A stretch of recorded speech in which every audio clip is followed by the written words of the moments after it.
Hey, it's Brandon. Welcome to Transform Your Workplace. Thanks for the download today. Today's episode is brought to you by Xenium HR. Learn more about Xenium's complete HR plus payroll solution or custom HR solution at xeniumhr.com. Well, I'm really excited for today's episode. It's a conversation with a lifelong friend of mine, Josh Durham. He and I had different paths professionally for the longest time, and it sort of converged as of the last year or so. So Josh and I, we played baseball together. In fact, he was a second baseman, I was a shortstop, and we turned many double plays up the middle together.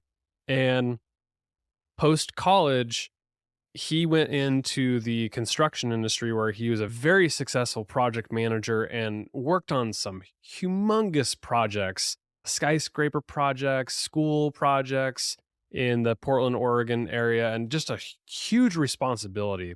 So he was for years immersed, and still is, immersed in the construction industry where he's working on these huge projects and leading large groups of people, subcontractors, and other leaders, and had some bumpy roads and a lot of successes.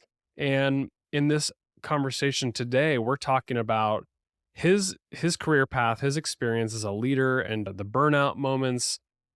And out of this, he ended up forming his own consulting company where he has developed his foundational 5 leadership principles, which he talks a lot about both in the construction industry and outside of that. And so we're diving into these 5 core principles today in this podcast. And I just really had a lot of fun with Josh. It's always fun to have a conversation with a friend, and I hope that comes through in the conversation for you today. I hope you enjoy. Make sure to connect with Josh on LinkedIn, and I'm on LinkedIn as well. I'd love to hear how you liked the episode. Enjoy the conversation with Josh Durham of Gamut Project Solutions.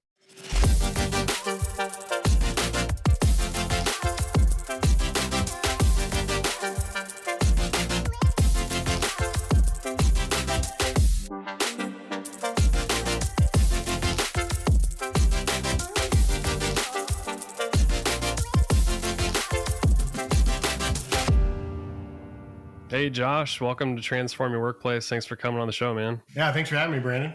Great to be here. It's great to have a guest that is actually a longtime friend of mine. So this is going to be a fun conversation. You have like quite the background, and you're not like a typical guest for me because you've got a background in construction, like project management for giant companies, and you've done some major projects. So maybe give listeners a snapshot of what your career's been like up until the last couple of years where you've made a big shift. Sure. Hard. It's been hard. Stressful. Yeah. And sleepless nights.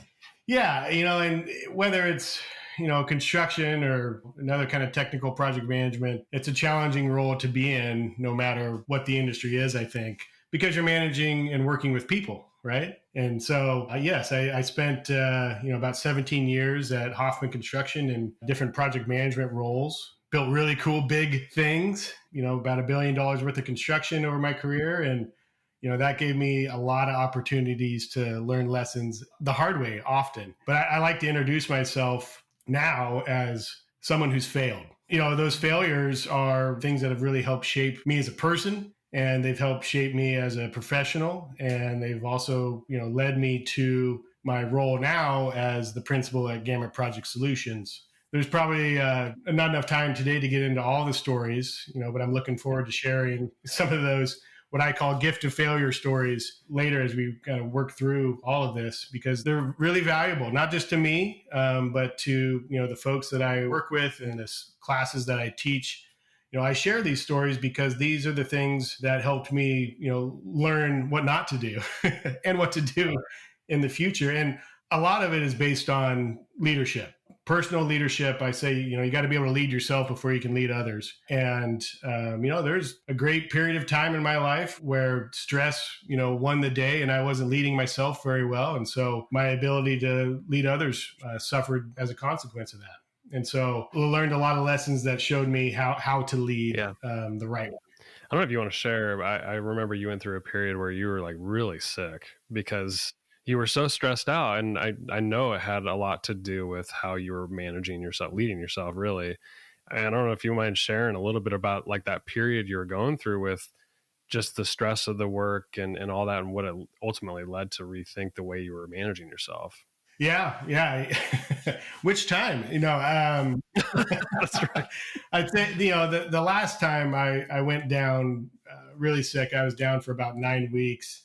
I'm thankful for it now. It was hell when I was going through it, and ironically, I never even stopped working during it. I worked from my bed, right?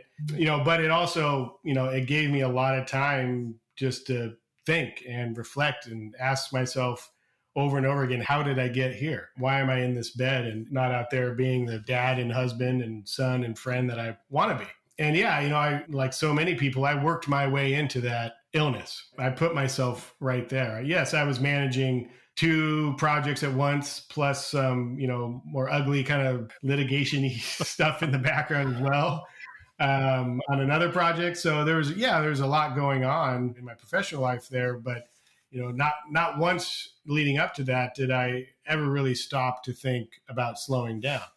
For better or worse, that's the culture of construction in a lot of ways. I'm not unique in the experience of going down really hard with some sort of sickness or worse, in the industry. More commonplace, I think, than anyone cares to admit. But it's getting finally recognized, I think, by some firms, and there is some more focus on relief for folks that are in roles like myself and others. So, that time is pivotal, in my life. It helped me reprioritize how I, took care of myself. I had my primary care doctor during that period of time look at me, point her finger at me and say, if you keep living like this, you're going to die young. Jeez. That nobody wants to hear that. No. How did you climb out of that period? Like, did you make lifestyle changes? Did you stop working as much? Did you meditate? Like, what?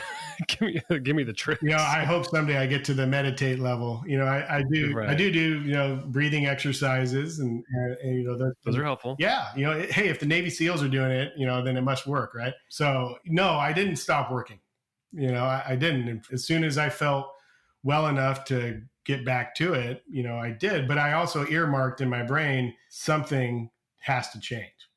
Right. I was right in the middle of a very large scale project, and, I wanted to finish that. But I also knew at that time, like, this isn't sustainable for myself, not sustainable for my family. And, so something needs to change. So that really started me down the path of looking at other options besides just building really big things for another 15 or 20 years. The main thing that made me want to go back after being down really sick like that was the team that I was working with. It was those people that, the superintendent, the project engineers, the other, project managers, the actual humans that were involved in building the building. I didn't want to give up on them. And, they feel this, those folks, felt the same way. It was a real team. And I wanted to see that project through, even if it meant another 10 or 12 months of working my butt off really hard. That's the reason I got out of bed every day. And really for all the previous projects too. And some of my stories, there's really hard projects where you're working 70 or 80 hours a week. I slept at job sites many times. Crazy. Give listeners a sense for like what kind of when you say big projects, I don't think people like really grasp like what you're working on. What projects were you managing? Yeah. Brand new high schools, ground up facilities like that, new concourse buildings at the airport, the Monoma County Courthouse Tower, I'll just say by name, is beautiful. One of my pride and joys, but it's a $325 million project. And we had thousands of craft workers coming through that site, and really a very small, management staff of about 8 people to manage that entire thing, which is tiny in the grand scheme of a $325 million project. So yeah, really big things like that. I had the pleasure of building one very small project, and that was my 10-month break, I call it, during Hoffman, during my construction management time. But otherwise it was, $100 million, $200 million, $300 million, type of project. I'm thankful for it all. I couldn't be doing the kind of work I'm doing today without going through all those challenging projects. I found myself in many pits of despair, right? Woe is me, kind of mindsets many times during those. But I look back now and I reflect fondly and thankfully for all those opportunities, even as hard as they were. None of them put me in the ground, at least, but they were really challenging. And, the construction aspects, the technical aspects of building are challenging, yes, but it always came back to managing the relationships with people and communicating effectively with folks and leading them in a way that folks actually want to follow you and trust you. I didn't learn that overnight. I tried to I had leaders, right? Some were good and some weren't so good, and I tried to take the good and leave the rest. But some of those habits, I had to break myself through my own leadership practices once I was in that position. There's a lot of lessons to be learned. I think what's incredible about a construction project, which is why I wanted you to give that background, is there's so many people involved. There's no one person can be a hero in those big projects. You have specialists for every imaginable thing. You have layers of people managing, probably subcontractors and other things, and then you're the buck stops with you, right? The budget, the accountability, all those things. What sort of things did you learn early on in your leadership around these big projects, whether it's about people or accountability? What was it? Yeah, it's tough to pick out one thing from that broad question, but early in my career, I figured out that taking the hard line all the time, doesn't really win the day anymore. Maybe, it used to. I think it used to. Yeah. And I think there's still a perception that that's the only way it is in construction. And it's really not. There's lots of other folks that, like me, that believe in compromise. And now part of the series that I teach, I talk about negotiating relationships. In those relationships, I think you have to have two things. You have to have knowledge about why you're in the relationship, right? And then you have to be able to display empathy for the other person, that you're in that relationship with, whether it's a professional one or a personal one. I think those two core things I learned over time, that you can't just have one or the other. Early in my career, I was all about knowledge. Any discussion, anything about a project, I always wanted to come into that discussion with all the facts, right? And that only got me so far. At some point you wear people down so much, it doesn't matter if you know all the facts, they don't want to work with you. I mean, they don't want to follow you either. I would say it was an evolution of realizing that the ability to meet people where they're at. Again, whether it's a subcontractor or, your own internal team members or a client or a designer, whoever it is, everyone's bringing their own stuff into the relationship, their own knowledge and their own abilities. And my ability over time to meet folks where they're at and show empathy for their struggles is really what made me a successful leader. Those are the two key things that over time, I think I developed the best. You've talked about empathy a couple times. I think it's one thing for to be empathetic on the job about the job itself, but people are also humans and they have baggage that they're bringing with them from home in their personal life to a job site. When did you start building that muscle, that skill set around really trying to seek to understand people? Because at the end of the day, you need them to do a job, but you're also probably empathetic and compassionate about their situation. And so they can bring the whole self to work to produce results at the end of the day. That's what leadership's all about, right? So when did you think you made that shift in your career? About year 8 into. Oh God, that's deep. Yeah. That's deep. Yeah, but in other terms, a lot of construction folks think about it. I was only on my 4th project at that time, so we were 3.5, and it was a specific. We had a subcontractor on a project falling down on their face from the moment we signed the contract into construction. There were major struggles, and I had the joy of managing them. And the first year or so of that relationship, I just hammered on them, right? I had all the facts. I had all the knowledge about what they should be doing, what they shouldn't be doing, what their contract said. Directive. Yeah. All that black and white stuff, right? And you know what? They didn't get an ounce better for that first year. And the relationship, only got worse, right? To the point where, we could barely sit in a room with each other, without having, some big blowout argument.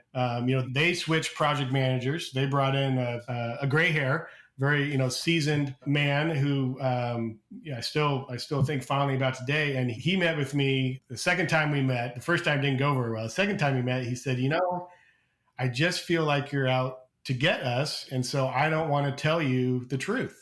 And I was like, what do you mean by that? And he's like, well, you're always just about the facts, right? And you never look at our side.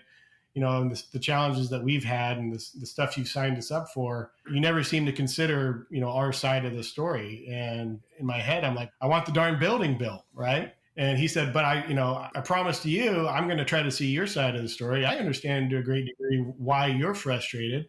And I'm just asking that you come my way a little bit. And I was like, wow.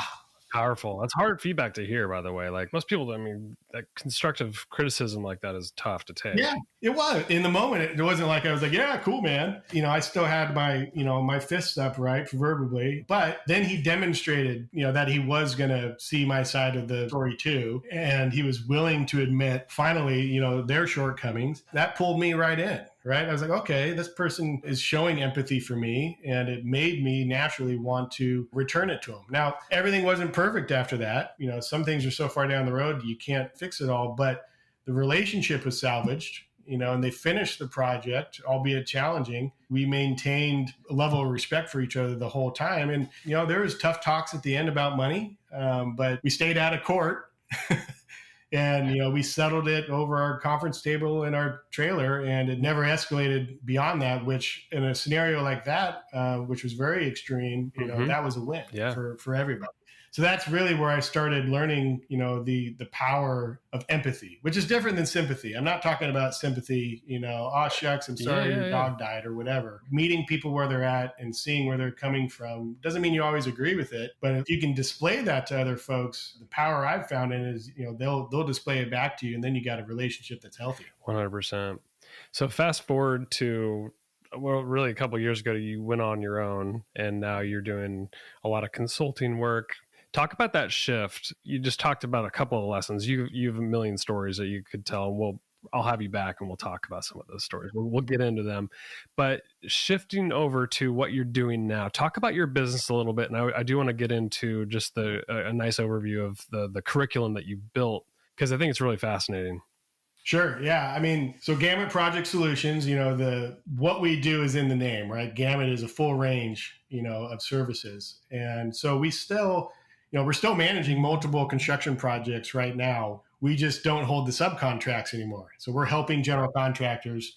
We're helping owners, we're helping design teams do the construction management side of projects, which is really, yes, I was a general contractor, but we did construction management on most of our projects as well, which are two different things we don't need to dive into here, but they're both equally important. So when I left my previous career, I knew I wanted to stay in the building community, and I still wanted to keep building things. I wanted to be part of that process in one capacity or another. So, that's still part of it. I say we kind of have three different focuses: guiding, which is our mentorship of small businesses; planning, which is where we get involved with small or medium-sized businesses to really help them develop their entire business. And then the support piece, which is the construction management piece, where I say we're flexing the old muscle. Everyone on our team, that is doing construction management comes from the GC world. We've been right there where those general contractors are now. And I think that's a benefit both to GCs and to owner developers, because we can see both sides of it because we've lived it. So we kind of have those three different areas of work that we do. And with the guiding piece, the other element of that, besides our small business mentorship, which is so fulfilling, I have also developed a 6-part series called the Foundational 5, which is focused on, we give practical tools, to contractors of any size, and it's scaled to kind of match what they do. So we give real practical tools, but a lot of it is focused on leadership and relationships and communication. So it's called the Foundational 5 Guiding Principles. And all these 5 guiding principles are based around my failure stories. I messed up here. It was epic. Here are the lessons I learned out of it. And I've, over a long period of time, I've formed these into these 5 guiding principles. And, these are lessons I didn't learn just on my own. I learned them with other folks. Yeah, through other people too. And I'm sure you'll see, as you continue to guide people, you're going to see all sorts of different things through other people's lenses as well, I'm sure. 100%. And even, every time I teach the series, I learn stuff. I'm always looking for feedback on what we're talking about. And, I'm always trying to enhance it and dial it into the exact audience that I'm giving it to, whether it's a general contracting company or some sort of subcontracting company, which could be any sort of scope of work, right? this also applies to the designer and developer side too. And frankly, it's not just about construction. The principles that we talk about, these, for me, I try to practice them in my personal life and professional life. These apply whether you're building toasters or building buildings. It's I don't know anyone that builds toasters, but No, I that's don't either. the principles still apply. And that was kind of the point. Like, construction is my area of expertise, but my purpose, at Gamut is, helping to build up people. And that's the goal of the Foundational 5 series itself.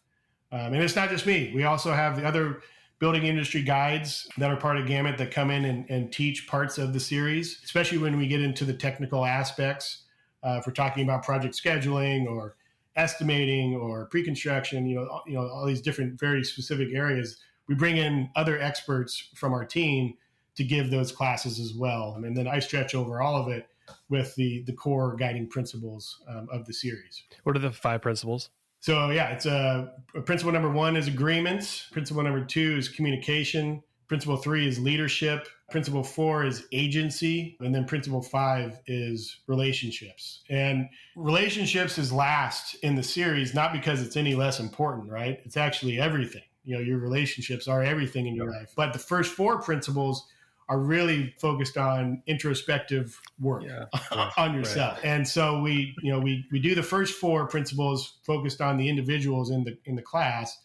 And then the 5th principle, relationships, all those tools and best practices that we talk about in the first 4, they carry into healthy relationships, right? So again, you can't lead yourself, and if you don't have a good relationship with yourself, you're going to have poor relationships externally too, right? We've all experienced it, both ways. Those are the 5 guiding principles. Yeah, I like how the first 4 build into like the relationships, because if you have one of those that are off, whether it's agreements or way you communicate, you're not going to have good relationships. The relationships are a byproduct of those first 4 principles.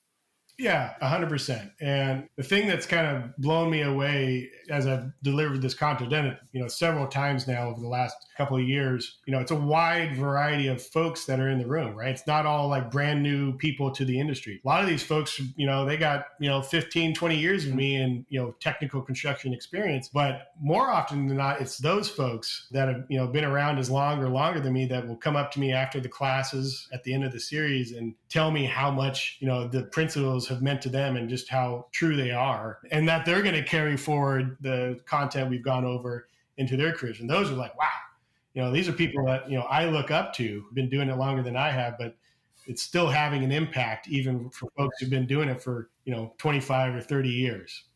What I love about what you're doing is, I'm not in the construction industry, but there's a stigma around it that's like, it's men dominated, it's command and control type leadership. And it seems to me that you're trying to change that for the better. I know you're working with like Oregon tradeswomen, you're working with diverse groups. I know you're trying to really elevate people who probably once weren't at the top of the construction industry from a leadership perspective. So talk about that a little bit. Sure. Yeah. The truth is, this industry cannot remain a male-dominated industry. There's over 500,000 vacant construction jobs as we speak. These are not numbers made up by Josh. This comes from, the publications that track this in the United States.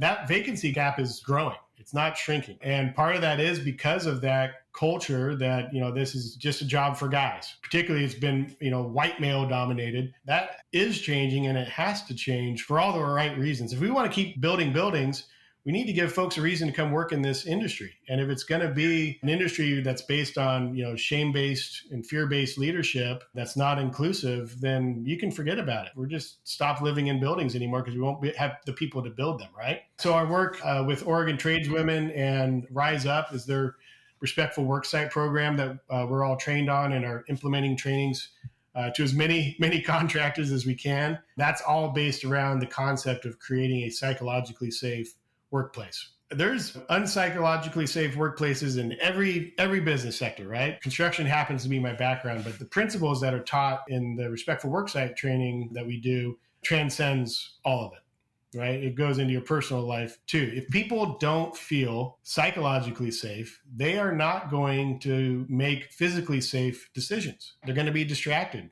right? And when you're distracted, you're not thinking clearly. that's when people get hurt. When we're talking about that concept of creating a respectful workplace that's psychologically safe, those are the kind of things that folks that are new to the industry or have left the industry that are thinking about coming back, they need to see that there's a commitment in the community, the construction community, to create those kind of workplaces. Because otherwise, why would they come to work? Why would they take that option if they know that they're going to show up and get yelled at or singled out or bullied?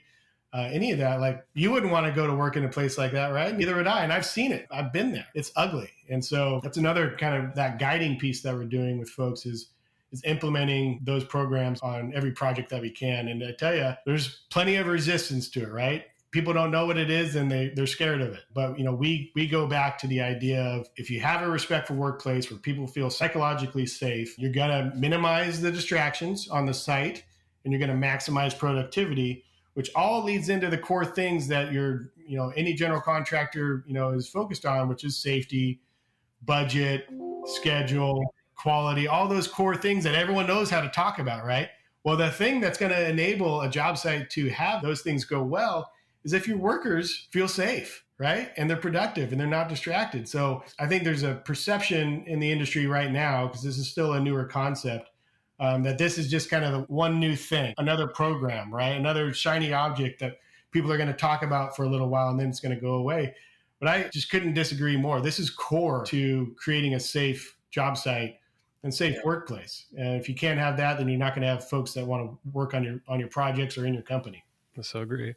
With the Foundational 5 workshop, the curriculum, who's it for? And, is it just for the construction industry? I know you said it really applies across the board, but, if organizations are really interested in something like this, how can they learn more about it and get involved in it? Yeah, it's funny you brought that up. I just got done doing one of these sessions a few days ago, and someone who was in it came up to me and asked me, "Hey, do you do this only for contractors, or would you do it for other organizations that maybe aren't even in construction?" I was like, "Oh no, this content applies to any business where you have more than one person involved in that business."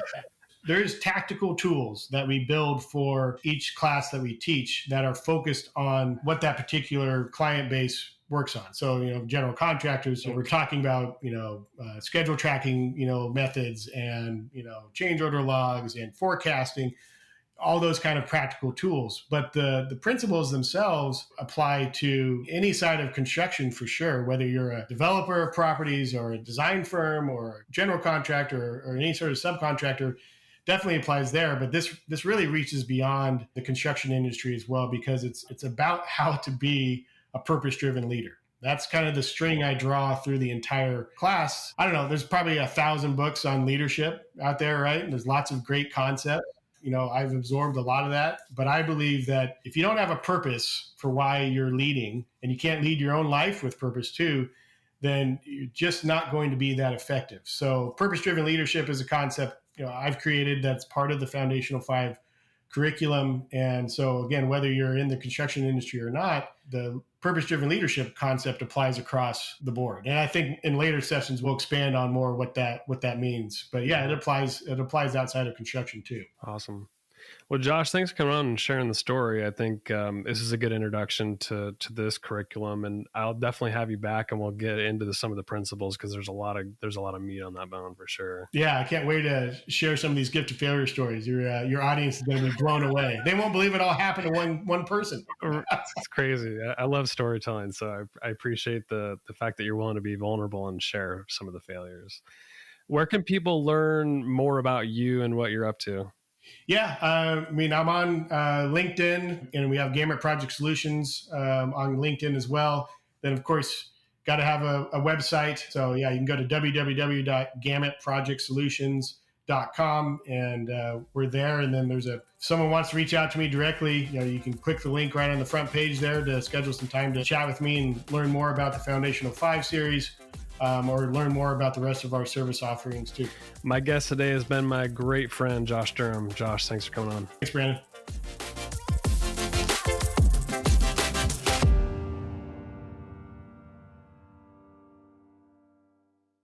The views, thoughts, and opinions expressed are the guest's own and do not represent the views, thoughts, and opinions of Zenium HR or the host, Brandon Laws. The material and information presented on Transform Your Workplace is for general information and educational purposes only.